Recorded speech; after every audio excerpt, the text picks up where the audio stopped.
आमचे प्राचार्य मुना कदम फार स्ट्रिक्ट आणि कडक होते, तर त्यांचा थोडा प्रभाव असतो आपल्यावरती. मी स्वतः एक बास्केटबॉल प्लेअर आहे, बॅडमिंटन प्लेअर आहे. मी बास्केटबॉलला स्टेट लेवलला खेळलेली आहे in my college days.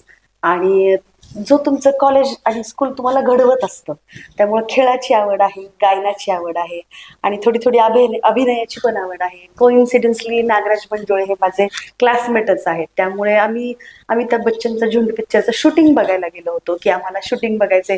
Shooting बघण्यापेक्षा अमिताभ बच्चनला भेटायचंय, because he is a star of the millennium, the सदी का महानायक हे त्यांचं फार म्हटलं जातं. त्यामुळे त्यांना बघण्याची क्रेज होती. आणि थँक्स टू नागराज की आम्हाला 8-10 तास त्या सेटवरती वेळ घालवायला मिळाला. मग तिथे एक छोटीशी भूमिका होती की अँकरिंग करायचं. तर नागराज म्हटलं, करतेस का, मी तुझे व्हिडिओ बघतो, तुला आवडतं, होईल होईल करून टाक, जसं आहे तसं बोल, मला नॅचरल आवडतं. मग मी ते एक छोटी भूमिका केली. त्याच्यानंतर बिबट्या ह्या छोट्या शॉर्ट फिल्म मध्ये काम केलं. हे छोटे छोटे गुण आहेत कॉलेजमध्ये स्कूलमध्ये आपली डेव्हलप केली जातात, पण ते एक हॉबी होऊन जाते, तुमची आवड होऊन जाते, तुमच्या पर्सनॅलिटीत वेगवेगळे पैलू येतात.